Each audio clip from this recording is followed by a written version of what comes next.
Coucou, on se retrouve aujourd'hui, on est le vendredi 5 mai et je viens pour ouvrir un nouveau vlog. Je suis rentrée hier de vacances et donc il y avait pas mal de choses. Normalement, quand vous verrez cette vidéo, un book haul sera sorti. Et ce matin, je voulais donc débuter ce vlog en vous parlant de la lecture que j'ai terminée cette semaine. Mais le coursier a sonné et j'ai reçu pas mal de petites choses dans la boîte aux lettres. Donc je me suis dit que c'était l'occasion d'ouvrir ce vlog en vous montrant mes réceptions. J'ai reçu donc un roman de Catherine Delors, Gabrielle ou les infortunes de la vertu.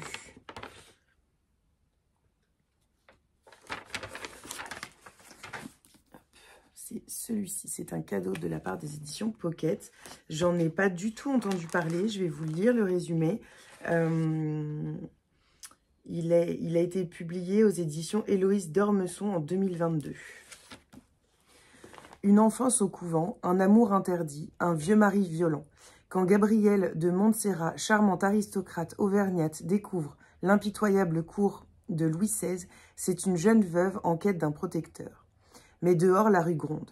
L'histoire s'emballe et la révolution est en marche. Au cœur de la tourmente, Gabrielle retrouve son premier amour, Pierre-André Coffinhal, devenu juge au tribunal révolutionnaire. Pourront-ils construire leur bonheur, tandis qu'un peuple opprimé brise ses chaînes? Gabrielle parviendra-t-elle à desserrer les siennes? Pourquoi pas? Alors, c'est un gros pavé. Il fait 672 pages, donc presque 700. Je suis pas fan de la couverture. Je sais pas ce que vous en pensez. Mais voilà, je le découvrirai sûrement. En tout cas, il s'ajoute à ma pile à lire. On va continuer par les réceptions. Pocket, j'en ai reçu pas mal. J'imagine qu'il y en a certains, c'est les livres de la sélection du Grand Prix des lecteurs Pocket. Sélection roman étranger, oui, c'est ça. Celui-ci, en tout cas, l'est. Il s'agit de Béni soit le Père, que je vais donc lire dans le cadre de la sélection du Grand Prix Pocket. Et c'est, moi je suis sur la littérature étrangère. Et il s'agit donc de Béni soit le Père de Rosa Ventrella. Et je vais vous lire le résumé. Rosa est née dans le quartier de Saint-Nicolas, l'un des plus pauvres de Bari. Parmi les maisons blanches bordant d'étroites ruelles qui courent vers la mer, la violence règne. Et chez Rosa, c'est son père, Gueule d'Ange, qui fait régner la terreur. Au sortir de l'adolescence, elle rencontre Marco et avec lui, la promesse d'un nouveau départ. Elle l'épouse et le suit à Rome, où elle donne naissance à une petite fille, Giulia. Mais très vite, l'histoire se répète et Rosa comprend que Marco n'est pas celui qu'elle croyait. Quand sa mère tombe malade, la jeune femme n'a d'autre choix que de retourner sur les lieux de son enfance pour replonger dans son passé, affronter sa haine pour son père et peut-être emprunter le chemin du pardon.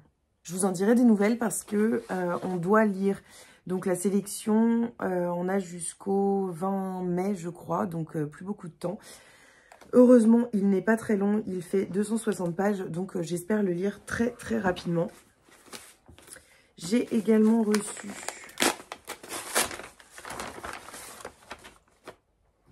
il ne fait pas partie de la sélection celui-ci. Révélation Pocket.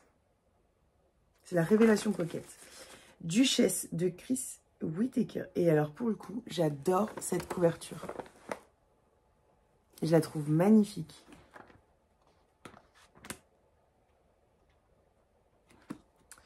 Duchesse a 13 ans, pas de père et une mère à la dérive.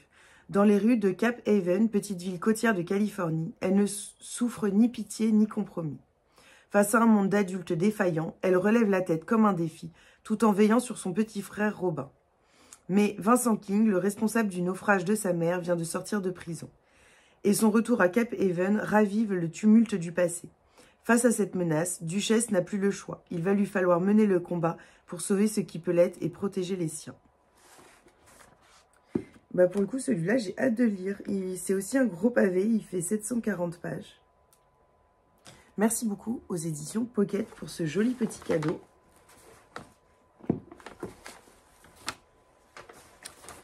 Hop. Et donc, il reste 2 colis Pocket. Décidément, c'est une ouverture Pocket aujourd'hui. Et ce n'est pas non plus la sélection du Grand Prix. C'est également un cadeau Pocket. Une révélation. Mobilette de Frédéric Ploussard.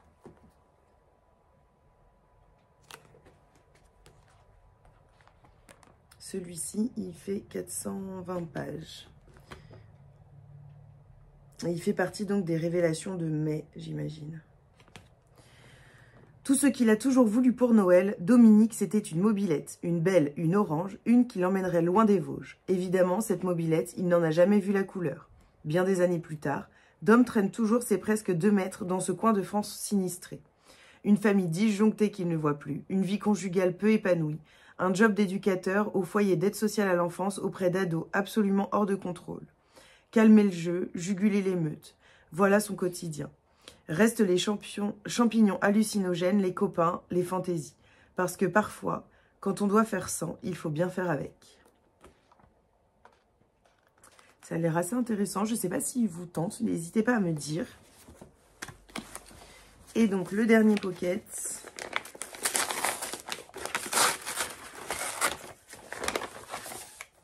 Qui n'est pas non plus un roman de la sélection. Alors, je vous avoue que, en fait, il ne nous reste pas beaucoup de temps et qu'on vient seulement de recevoir Béni soit ton père et on en a encore 2 à recevoir. Donc, c'est un peu touchy niveau timing, surtout que j'ai d'autres livres à lire ce mois-ci. Donc voilà. J'ai reçu le dernier Franck Tillier, Labyrinthe. Qu'est-ce qu'on me dit ici ? Un merci à Camille et à Emmanuel pour ce livre. Je ne l'avais pas demandé, mais je suis très très curieuse de découvrir ce livre. J'en avais pas mal entendu parler sur les réseaux sociaux, donc pourquoi pas. Une scène de pure folie dans un chalet. Une victime au visage réduit en bouillie à coups de tisonnier. Et une suspecte atteinte d'une étrange amnésie. Camille Ninchki, en charge de l'enquête, a besoin de comprendre cette subite perte de mémoire. Mais le psychiatre avec lequel elle s'entretient a bien plus à lui apprendre. Car avant de tout oublier, sa patiente lui a confié son histoire. Une histoire longue et complexe, sans doute la plus extraordinaire que Camille entendra de toute sa carrière. Franck Tillier nous entraîne dans un formidable casse-tête, brillant exercice de style où plusieurs intrigues se déroulent de front. Mais écoutez, quand j'aurai envie de lire un polar, je me lancerai peut-être dans celui-ci. Et la dernière réception, d'après l'étiquette, c'est Archipoche. Archipel, Archipoche. L'enveloppe a bien souffert du trajet.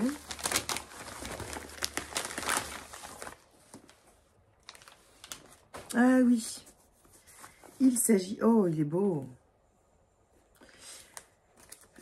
Alors, il s'agit de La chute de la maison Usher et autre histoire extraordinaire de Edgar Allan Poe, traduit de l'anglais par Charles Baudelaire.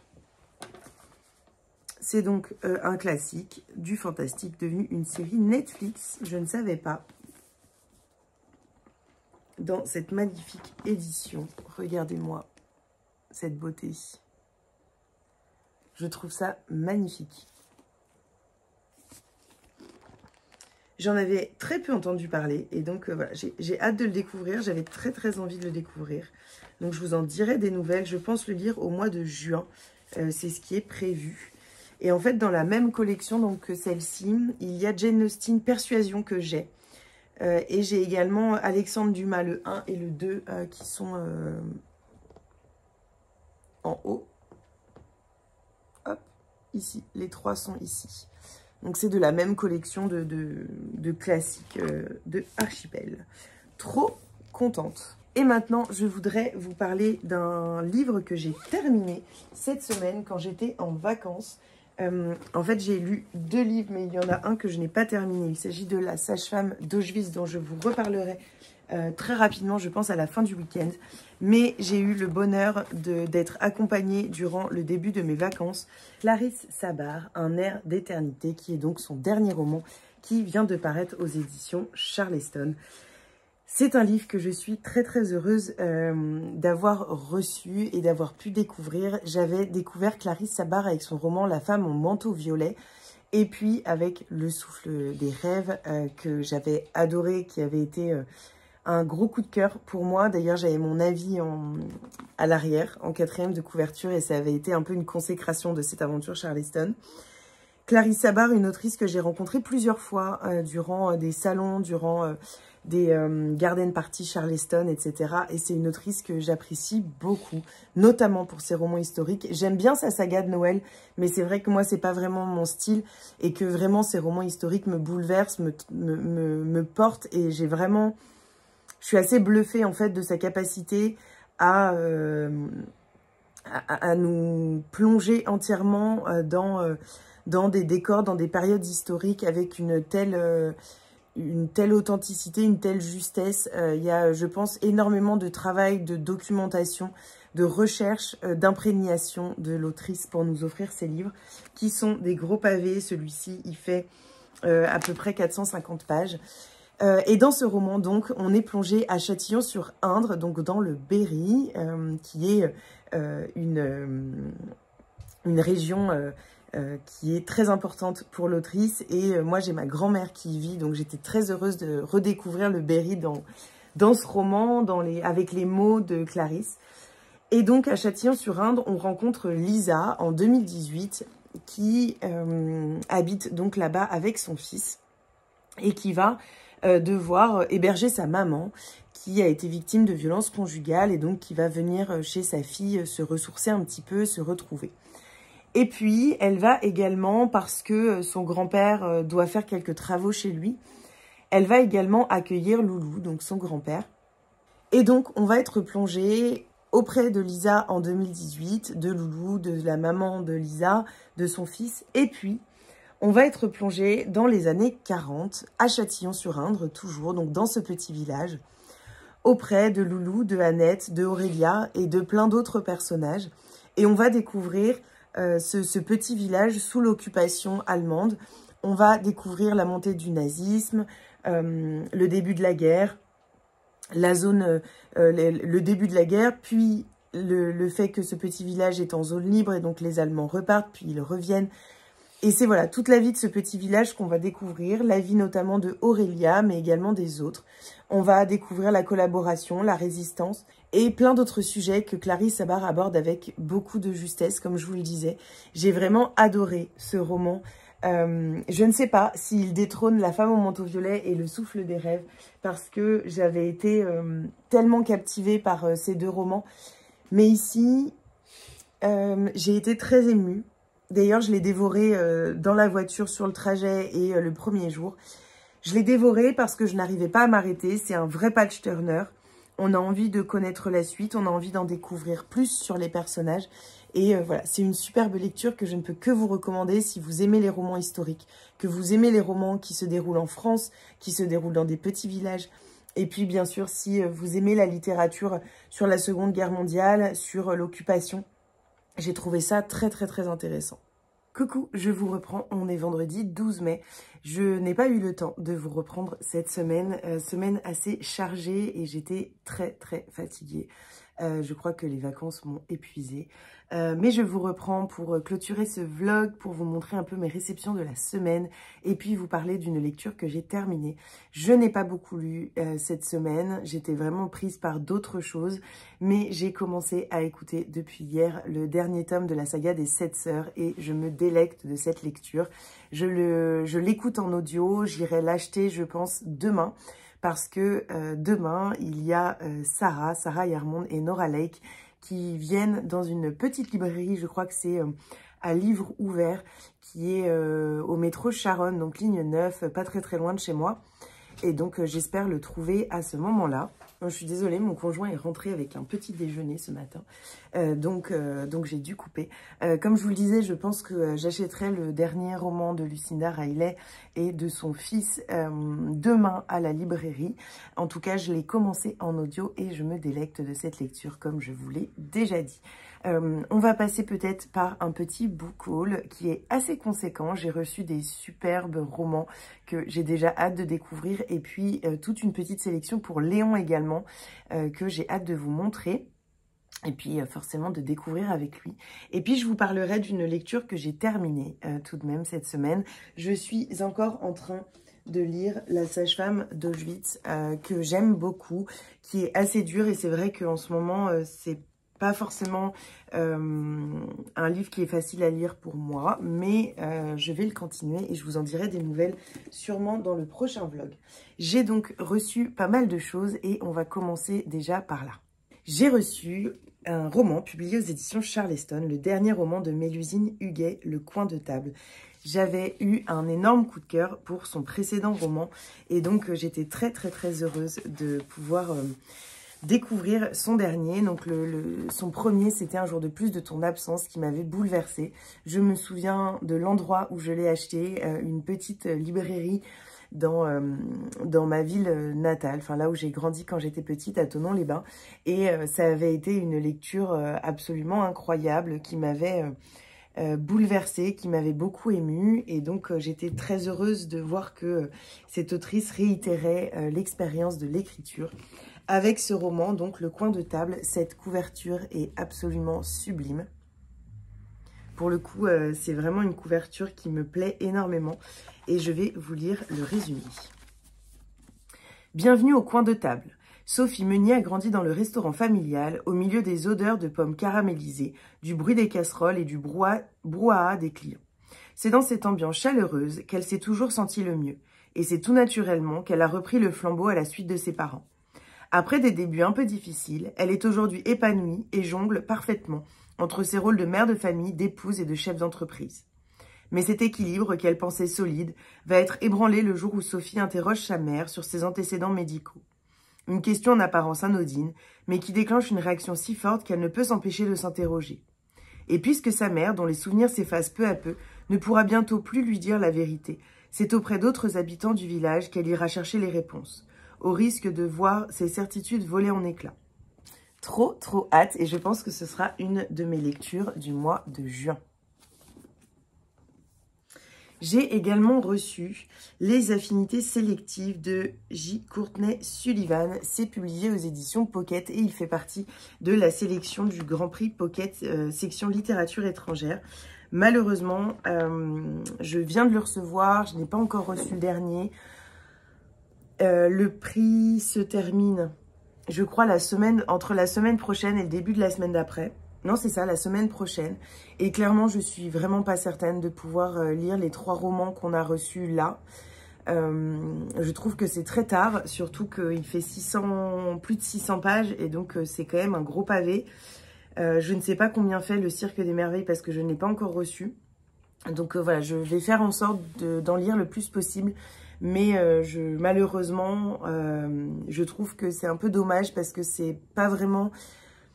en fait, c'est ne pas donner sa chance à ces romans-là parce que les romans sont envoyés trop tard et que donc on n'a pas le temps de les lire. Et encore, moi, j'ai un rythme qui fait que potentiellement je pourrais, mais il y en a beaucoup qui ne lisent pas autant et qui seront bien incapables de lire 3 romans, dont un de 600 pages là en une semaine. Un petit peu dommage parce que... parce qu'on fait partie du jury et que l'intérêt c'est de lire toute la sélection pour donner sa chance à tous les romans. Et là, moi j'ai un peu peur de me créer en fait une panne de lecture en m'obligeant à lire des livres là tout de suite maintenant dans un délai très court. Enfin voilà, je trouve ça un petit peu dommage. Donc bon, je ne réitérerai pas l'expérience l'année prochaine, tant pis. Et puis là, je vais essayer d'en lire le plus possible. En tout cas, c'est un livre qui me fait plutôt envie. Je suis pas très fan des écritures comme ça. Mais il me fait plutôt envie, je vais vous lire le résumé. De sa vie survoltée à Brooklyn, Elisabeth regrette à peu près tout. Pourquoi être venue s'installer dans cette petite ville ringarde? Journaliste à succès, elle manque d'inspiration. Jeune maman de sommeil. La dépression la guette, jusqu'à l'arrivée de Sam, l'étudiante endettée qu'elle embauche comme babysitter. Tout les sépare, l'âge, l'argent, le milieu social. Mais de confidence en confidence, les 2 femmes se lient d'amitié, convoitant chez l'autre la possibilité d'une vie différente. Est-ce cela qu'on appelle l'amitié? À quoi, sinon aux circonstances, tiennent les affinités sélectives? Vraiment, en plus, c'est un roman qui me fait envie, mais pas là. Et clairement, en ce moment, je suis tellement fatiguée que je sais, en fait, d'avance que je n'arriverai pas à le lire en 10 jours. Donc voilà, je trouve ça un peu dommage, mais en tout cas, il me fait très envie. Et j'ai reçu 2 romans. Je suis trop heureuse. Ce sont 2 romans des éditions J'ai lu qui me faisaient extrêmement envie. J'ai découvert ces deux autrices avec un de leurs précédents romans et ces deux romans avaient été des coups de cœur. Je vais commencer par Elif Shafak, L'île aux arbres disparus. C'est donc l'autrice du fameux roman Soufi mon amour, qui a été un coup de cœur énorme pour moi. Quelque chose de très beau, de très passionné. Et c'était étrange parce que je ne pensais pas être autant touchée par ce roman, parce qu'il abordait des questions comme la religion et toute la partie spirituelle de l'islam. Et pourtant, ça m'avait captivée, ça m'avait touchée en tant qu'être humain. Et j'avais été bouleversée par ce roman. Et donc, j'ai été très curieuse de découvrir son dernier roman, L'île aux arbres disparus, qui est donc publié chez J'ai lu. Je vais vous lire le résumé. Ce roman commence par un cri. Ce cri, interminable, est celui que lance Ada, adolescente de 16 ans, en plein cours d'histoire dans un lycée londonien. Ce roman se termine par un rêve, celui d'une renaissance. Entre les deux a lieu la rencontre du grec Costa Kazanski et d'une jeune fille turque, Defne, en 1974, dans une Chypre déchirée par la guerre civile. De sa prose puissante, Elif Shafak nous raconte l'histoire d'un amour interdit, dans un climat de haine et de violence qui balaie tout sur son passage, avec l'espoir tout de même de libérer la parole des générations précédentes. J'ai vraiment hâte de retrouver sa plume. J'ai deux autres romans de l'autrice que je n'ai toujours pas lus, mais voilà, je lirai celui-ci et puis j'espère qu'il me donnera envie de lire ses précédents.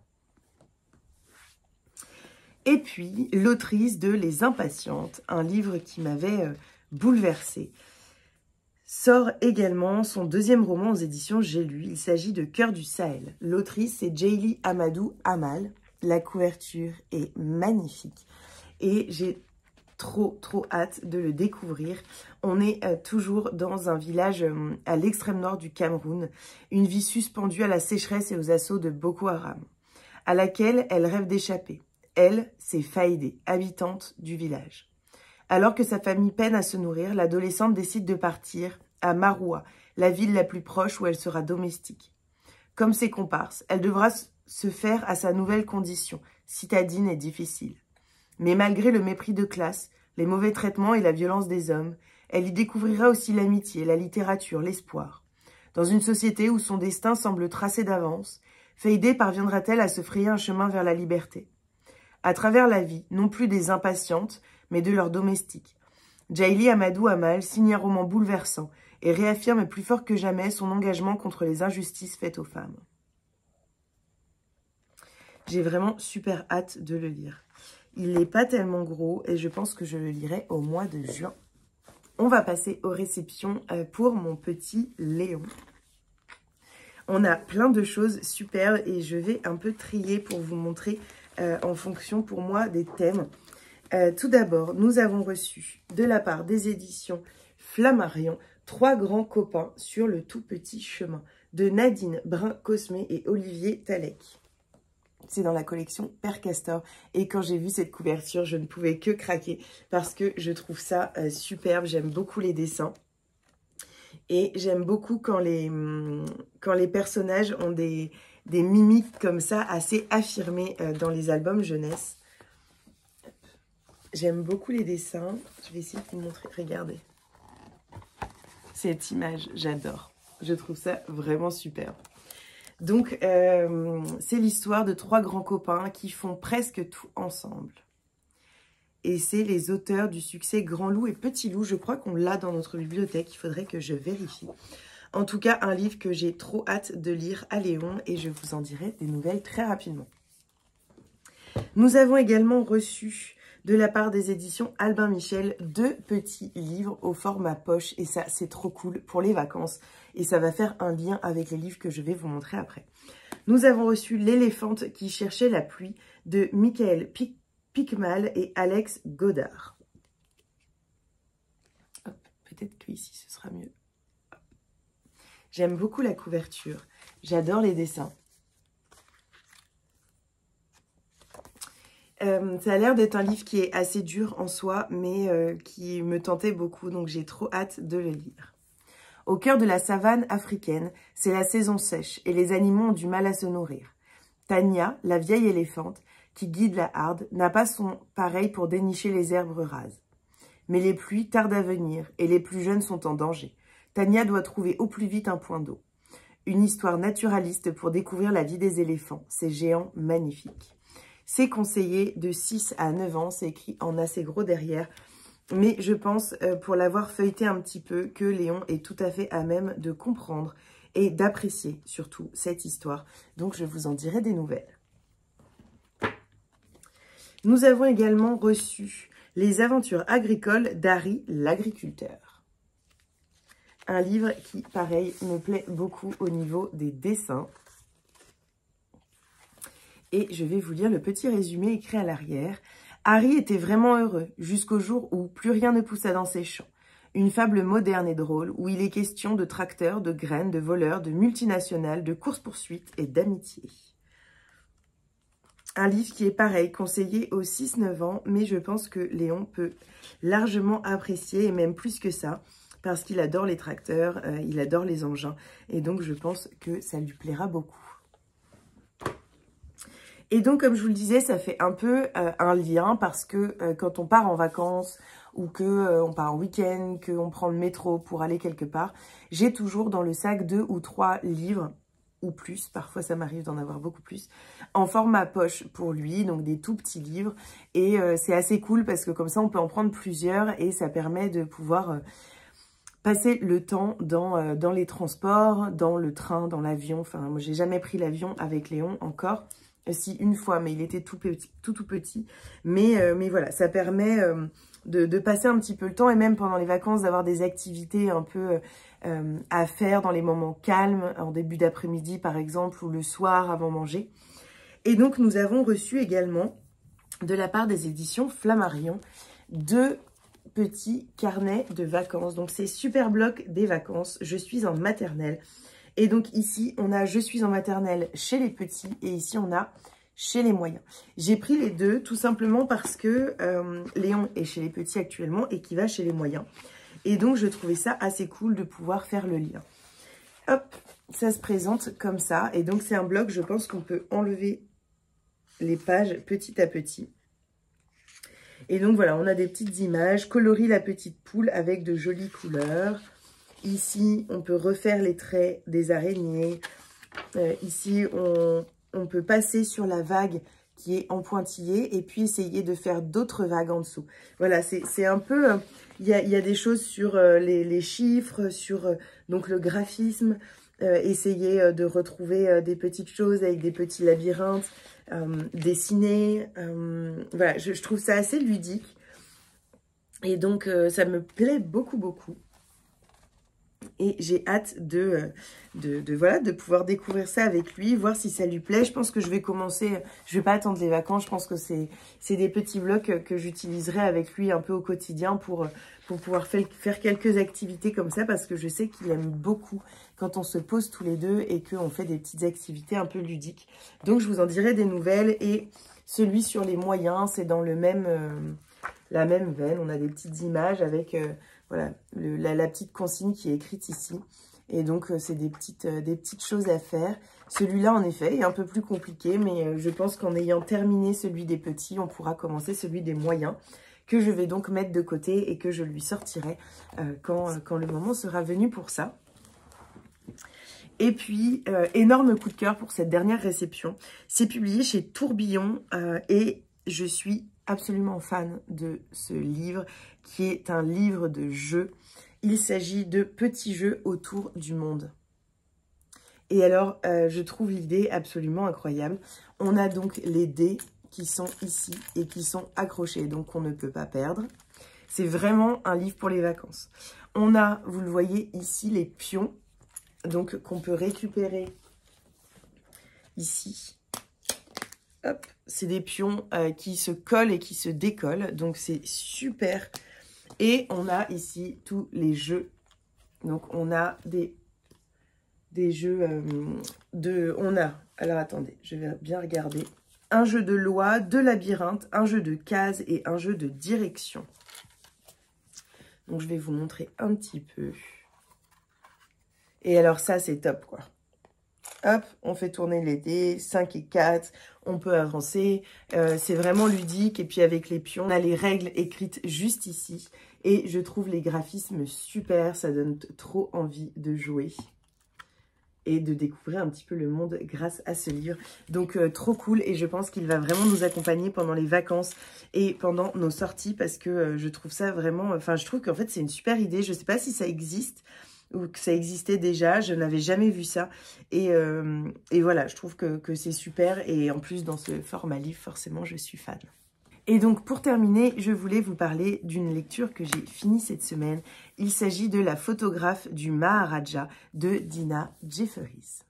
Dans ce roman, nous rencontrons Elisa en Angleterre dans les années 1930, qui est veuve depuis pas longtemps et qui se voit proposer de devenir photographe pour photographier la famille royale, la famille princière du Rajputana en Inde.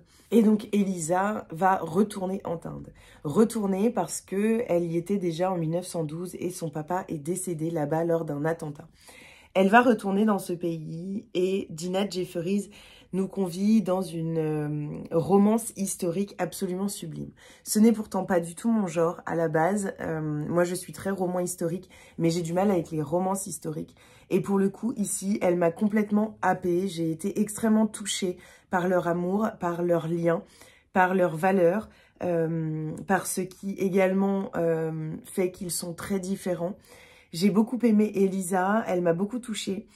Et Jay également, qui m'a touchée. Et pour le coup, leur histoire d'amour, plus que ça, pour moi, c'était vraiment une histoire de rencontre.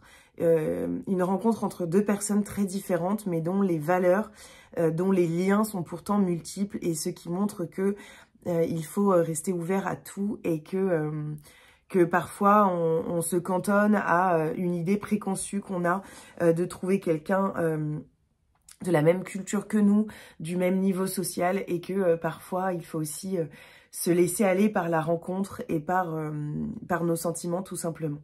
C'est également un roman qui m'a fait revenir en Inde. J'ai adoré retrouver les paysages, les odeurs, les goûts, et puis également ce pays que l'autrice ne dépeint pas par des faux semblants. C'est un pays extrêmement pauvre, c'est un pays très dur, et l'autrice ne met pas de fausseté dans ce livre. On voit l'énorme différence en fait entre les très très riches et les très très pauvres de l'Inde, et c'est également encore ce qui est aujourd'hui. Ce n'est pas juste dans les années 30. J'y suis allée il y a une dizaine d'années, je devais avoir 18 ans, et voilà, on pouvait vraiment voir cette différence entre les très très riches et les très très pauvres, et c'est assez effarant, et j'étais assez heureuse de retrouver dans ce livre exactement, ou en tout cas en partie, ce que moi j'avais pu y voir, que ce soit les beaux côtés ou les mauvais côtés de ce pays. Comme de tous les pays, il y a toujours des bons et des mauvais côtés. Et donc voilà, je ne peux que vous recommander ce roman qui est vraiment une superbe lecture pour moi, qui m'a transportée, qui est un gros pavé de 500 pages que je vous recommande chaudement. Voilà, j'espère que cette vidéo vous aura plu. Moi, j'ai pris du plaisir à la tourner, même si je n'ai pas eu vraiment le temps de vous prendre beaucoup. En tout cas, n'hésitez pas à poser un petit like si vous avez apprécié ce petit vlog, à commenter pour discuter un petit peu avec moi. Et puis, moi, je vous fais des bisous et je vous retrouve très vite dans une nouvelle vidéo.